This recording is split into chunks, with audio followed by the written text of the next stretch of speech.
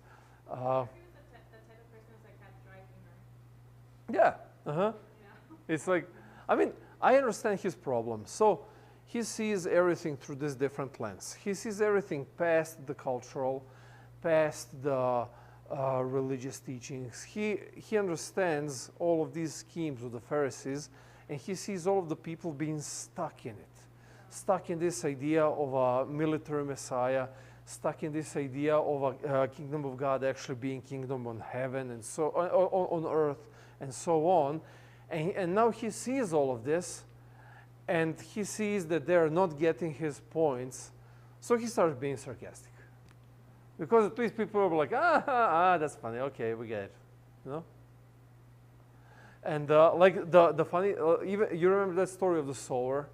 Like, not the sower, what am I saying? Actually, yeah, the sower, the guy who is spreading seeds.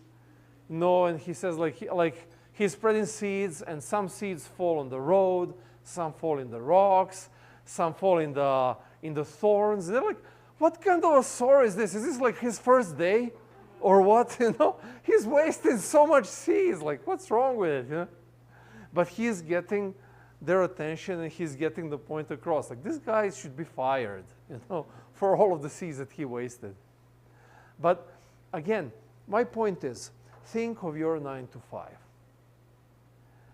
And you need to have fun in it, in any of these ways. If you're not, then either change your attitude or change your 9 to 5. Because eventually you become boring. And you know, there is nothing worse than a boring person. Even those weird uncles with quirky jokes, even they are funnier than a boring person. Huh? Just thinking that I'm not allowed to be sarcastic because I go for the throat.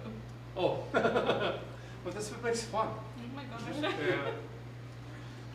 All right, I would like to, so, and now again, there are some filters for fun that I would like us to think about before we finish today. So, how many times have you had an experience that the fun got out of hands? Yeah. What happens in Vegas? Yeah. Stays on somebody's phone. Huh? Stays on someone's recorded on phone, someone's yeah. phone. And then it's brought up in the next family reunion. How does it look like when fun gets out of hands? You wake up in the hospital. Goodness, oh my goodness, that's intense. Speaking for a friend. Yeah, very close and dear friend. Sometimes things break. Yeah. Sometimes cops are called. Yeah. Usually blood is shed. That's kind of like. Someone's I don't know. Bleeding? Sometimes if blood is shed, it adds to it. Sometimes what? Sometimes if blood is shed, it adds to it. No, actually, yeah, that's true. With the blood is shed, that's what makes it hilarious. That's like, yeah, let's do this again. Because I've seen like videos of like kids in frats, and then like I don't know, they're on top of the table and they jump onto another table, like if it's a WWE, and then they got like a big old scratch over here, and everyone's just like, yeah. Yeah, like, proud. Yeah. Where is scars? Yeah, battle scars. Yeah, battle No, but the matter of fact is that sometimes fun gets out of hands, and the more, again, kids are more forgiving when it comes to that. Us adults, not so much, especially if grilling goes too far, or roasting goes too far, or sarcasm hits like the kind of the sore spot and so on. And there are some things to kind of have in mind while you're having fun in your life. And that's what I would like us to wrap up with. So first thing is the God filter. Somebody read, please. 1 Corinthians chapter 10. So whether you eat or drink or whatever you do, do it all for the glory of God. very much. How do you understand this? In the beginning, Solomon said, there is nothing better than enjoying eating and drinking and just having fun. And then Paul over here says this, whatever you do, whether you eat or drink, make sure it gives glory to God. I think it's a really good, like when you're joking around, you're having in the back of your mind, I want this to either help the person move forward, or it's coming from a place of love, or coming from a place of fun. Well, that's not what this verse is talking about. This verse is talking about something different. Okay. God filter. How do you understand? I mean, you're on the right track, but not in regards to this point, but to the next point that we're going to make. But how do you understand this idea of whatever you do, make sure God gets the glory? What does that mean to you? Maybe if it's like even having fun or working, pursuing God, or I guess the end goal would be being a better, I don't know. I guess I don't have my words right. Okay, let's draw painting over here. You're taking a weekend off. It's been an exhausting month, and a couple of you and your friends are going to Vegas. And what would it mean that all that time that you're going to spend in Vegas is going to be giving glory to God? Anything illegal. Not doing anything illegal, or it sounds boring. Passing out my interest. Well, that's what they say. Like anything that is really fun, it's either illegal, immoral, or it makes you fat. It's kind of like. But okay, I guess. Maybe it's having fun, but helping out a friend through our time or something. You can do it that way. Okay. All right. Maybe it's just like having your fun weekend with your friends in Vegas, but like also recognizing that like that in and of itself is a gift and that comes from God. That it wasn't just like I don't know, like I don't know. Like, it's just accepting that, yeah, that's like, oh, like, thank God that I get to spend this with my friends, and we had such a good time, and like nobody died, thank God, you know, like maybe like that. I don't know. Nobody was arrested. Yeah, nobody was arrested. Maybe they did something a little illegal. Jaywalking. Yeah, yeah. It's a little illegal. The idea of God filter is drawing a line, not in the moment, but before the moment. So, like for example, if you have this idea, I'm going to have fun, I'm going to relax and enjoy, but I want to make sure that that glory is given to God. That's where you're drawing a line. So yeah, I'm not going to get shit-faced. Yeah, you know? maybe just not laughing I'm out. not. Yeah, like. Yeah. I'm not going to go to certain places. I'm not going to take part in certain things. I'm not, and so you have your lines, you know, that you're drawn, and those lines are drawn because you know who you are, and you know who you want to represent where you are. You know, I heard in my country, like there's an expression, it would kind of be like faith aside.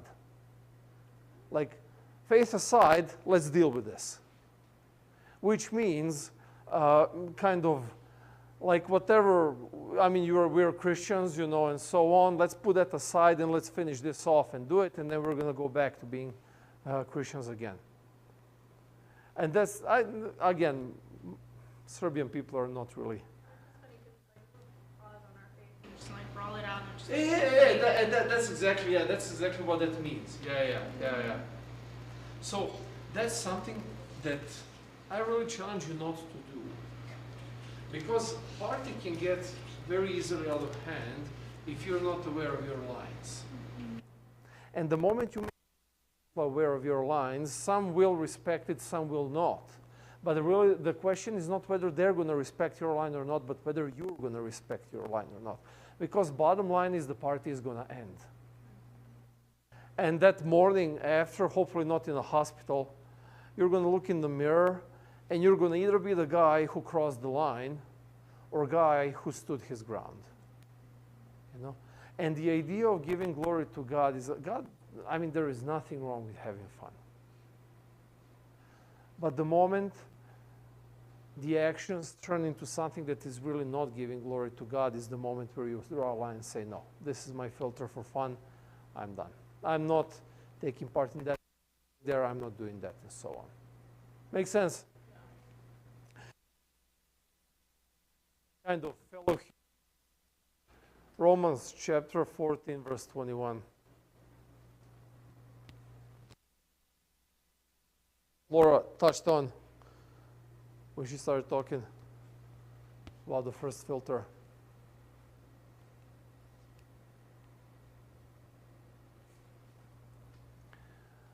$14.21. It is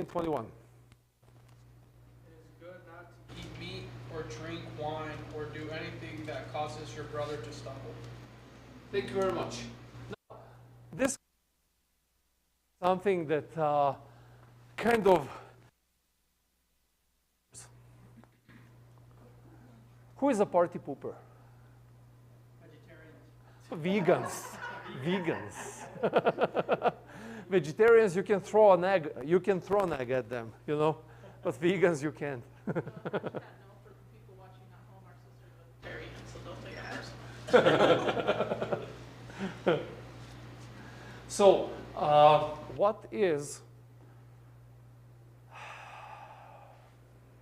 what does it mean to still have,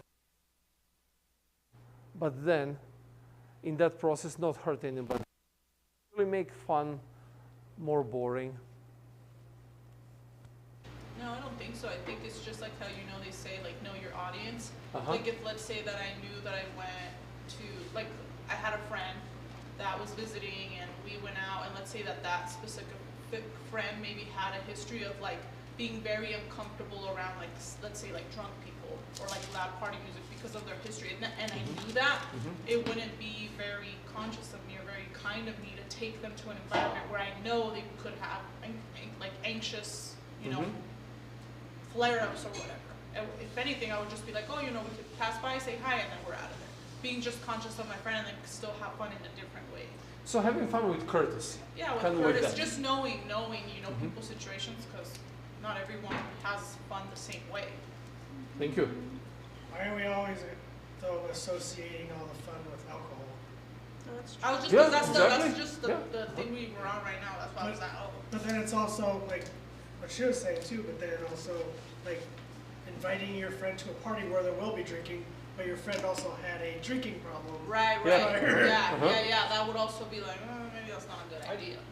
I took this verse, 'cause I remember reading Romans, and I can't remember what it says, but I always took it as if you got invited to, like, a party, but, like, not like a rager party, like maybe a celebration of something. Yeah. And us, like, personally, growing up not eating pork, but for them, they have, like, a traditional pork dish, and you get to the party and you're like, oh, well, I don't eat pork because of my religion, and then they're like, oh, wow, you, like, kind of like, you think you're better than me, so you kind of, like, oh, why? It's kind of like stumbling on maybe what they believe, or if maybe you don't drink, like, a cup of wine, but for them it's like to get drunk, and you're like, oh, I don't drink because I don't believe in it. So I took it as like, go to the celebration, don't get drunk, or don't, I guess if you don't believe eating pork, it's okay to eat pork in that sense, because it's like, I don't know, I guess you're not causing them to question their faith. That's how I always took it. I don't know if I'm in the right. the right way. Well, the idea of stumbling that is mentioned in this verse, it's figuratively speaking, stumbling. But stumbling is referred in Paul's writings in general as if somebody doing something they believe they're not supposed to do. So essentially,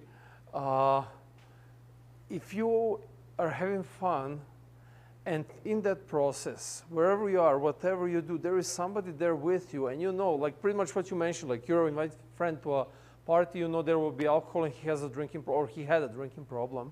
Yeah, you will be very kind of courteous and aware of that and rethink that decision. That's kind of the idea. The idea is, let's have fun, but let's make sure that nobody gets not hurt in the process. Being hurt is part of the fun very often, but let's make sure nobody gets ruined by this experience.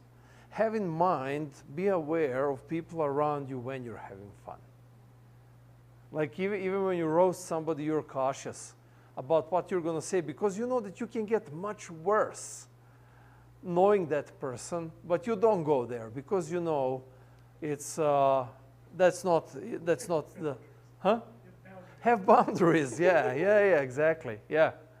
The idea is we can enjoy life. All of us can enjoy life, have fun every single day without anybody suffering negative consequences because of that.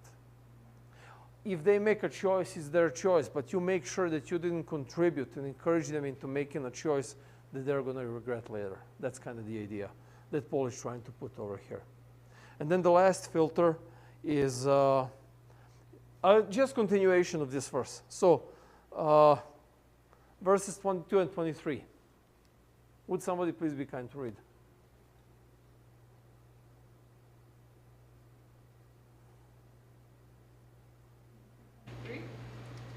Yeah, Romans 14, 22 and 23.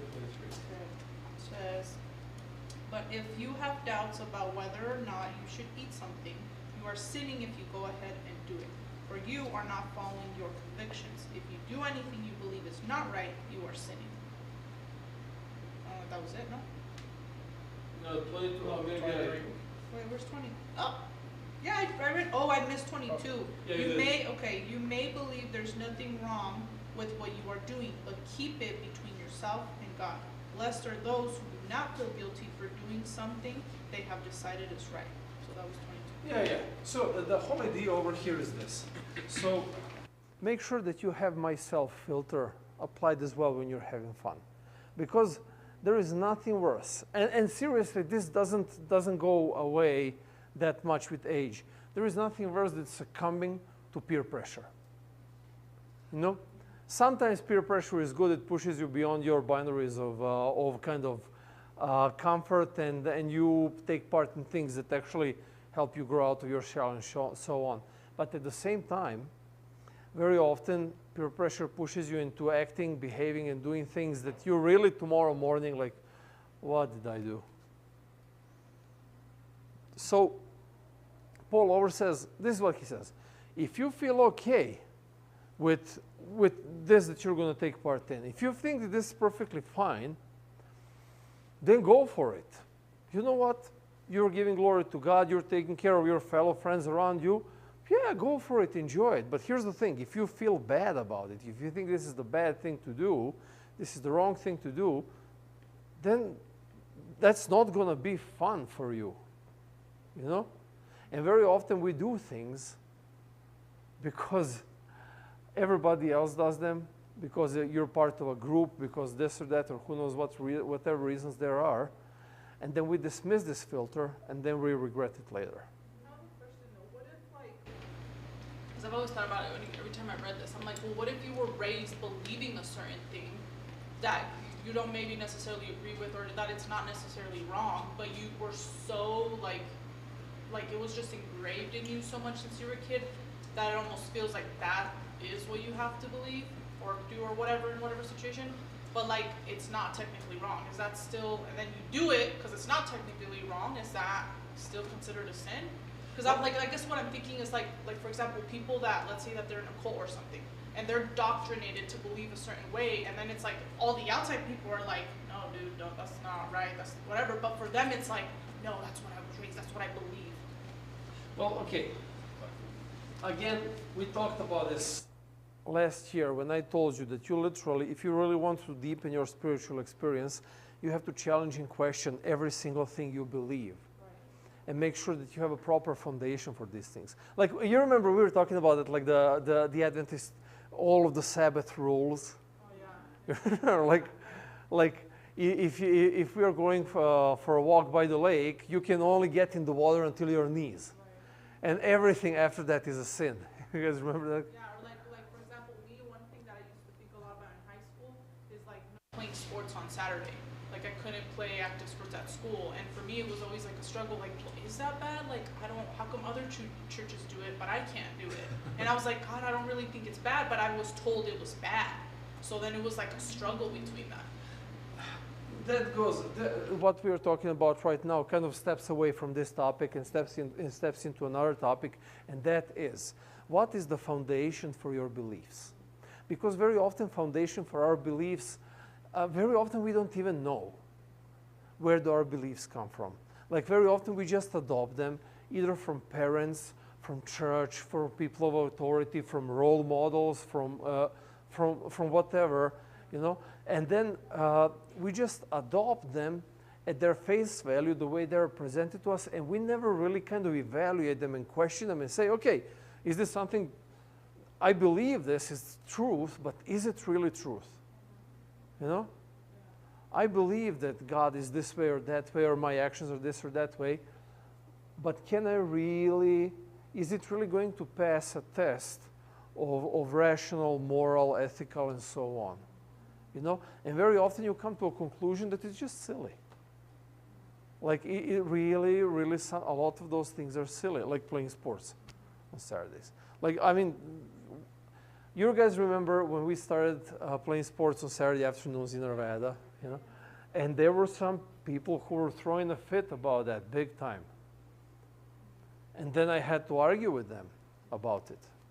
And I had to throw that stuff at them. Do you want your children to be here playing soccer at that field, or you want them to sit in your car and go to the bar and celebrate over there and stuff like that? But of course, that, I mean, the whole point is there was nothing wrong with that, you know? But I remember my first experience. This was the first Sabbath afternoon in the United States. That was in September 2004. So I'm coming fresh off the boat, literally. Like as square cut as it can get. Going to the park for a walk with a tie on. That's how faithful I was to keeping the Sabbath right. Like seriously. And we go over there, and I thought we were going to go for a walk. You know, just for a walk around the park. And I see everybody brought chairs, like, okay, we're going to sit around, maybe have a Bible study. And they're putting up the volleyball net. And I'm like, and everybody's acting normally, you know, everybody's acting normal. Like, these guys are losing it. The end times are coming. It took me a little bit to kind of realize, like, yeah, to kind of see it the right way. But that's the thing. So all of us, as life goes by, are going through this process of shedding old beliefs that have no value or no foundation to us. And the more you do that, easier life is. Usually people are afraid to dismiss their beliefs because they're too lazy to investigate whether they're right or wrong, and too scared to risk it, because what if God gets mad? And then you come to a point to realize that God will never really get mad. You know, it's really not about that. It's just about you really knowing that you stand your ground with 2 feet firm on the ground because you know that this is the right place to be at. Not because somebody told you. But anytime you have that kind of a question, like, or even worse, when you feel a guilty conscience about doing something that seems perfectly fine, you have to stop and shed that. You have to consciously stop and say, okay, this is silly. I should dismiss it right now because it's screwing me up. And then just do it. And that's what brings fun to life. Okay, let's finish this up. The last verse that we're going to read today. This is the end. And this is actually the first verse that we read this morning as well. But this is the complete verse. Oh, I didn't put the last. Oh. Oh, snap. Okay, my bad. So please find Ecclesiastes chapter 11, verse 9. And I'm like, okay, I probably forgot to put that last slide already. But anyways, find this verse, please. So Ecclesiastes chapter 11, verse 9.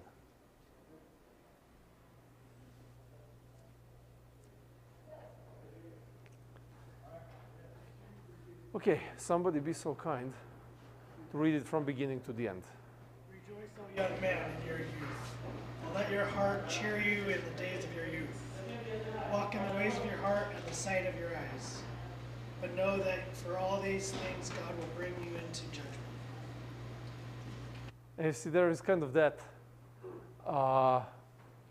that last element that the author wants to make sure that we are aware of. So live your life, enjoy it, have fun, be as positive in every situation as you can, be amused with everything that's happening to you, but whatever you choose to do, whatever you choose to engage in, have in mind, it will be brought up at the judgment. Kind of like a summary of all those other verses. Yeah, yeah. So the whole idea, I keep pointing over there, the whole idea of this verse is not a threat. This is not like a warning sign. This is just a reminder that, hey, whatever you do, give glory to God. Whatever you do, make sure nobody gets hurt. Nobody gets ruined by it. Whatever you do, make sure your conscience is clear. Now go and have fun. That's the idea. Because the judgment does not count for any of those who gave the God the glory, who took care of for other fellows, and who have a clear conscience about their actions. You know? But the reminder is, should you cross the line, it will be brought up when that time comes. That's kind of the concept. So I really challenge you this week. Try to find amusement every single day and write it down. Like, this was so funny. Write it down. Yeah. There you go. I start. When it came out of my mouth, I realized how actually ridiculous that sounds. Yeah. No, it sounds so British, you know. It's like, oh. Suddenly, you know, like a high hat and a monocular, huh? If you relax properly, what we talked about last week, and if you have fun every single day, you will see you will love your life more. You will enjoy, and this is another cool thing about it.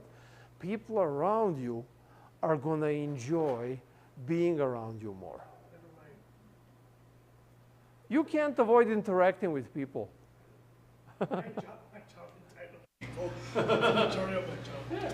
So at least you know. At least what's nice thing about it, people look forward to seeing you, you know, instead of trying to see, you know, where to hide when you come around. So, yeah, tell me how it goes.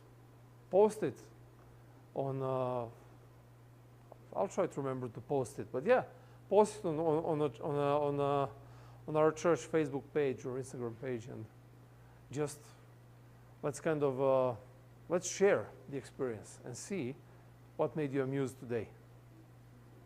Cool. Okay, let's have a prayer. Dear Lord, I mean, we know that you had fun when you made us. We know that you were amused to that point that you gave us a day off, the first day we were born. And right now, as we go into this coming week, we don't know what is the week going to bring, but we know what we can bring to the week. So I ask you to help us and remind us to bring amusement to this whole week, to all of those mundane, boring moments that we dread from. Help us bring some humor to it, find some fun in it, and make it fun for ourselves and for people around us. It's so worth it. Like, life is way, way, way too long to make it boring. So may we give you the glory. May we take care of the people around us, and may we have clear conscience as we do this. Amen. Okay. I'm about to have a good day, no matter what they say, The sun is shining down on me, birds are singing praise. I'm about to have a good day, in every single way. God who made the universe knows me by my name, so it's a good day.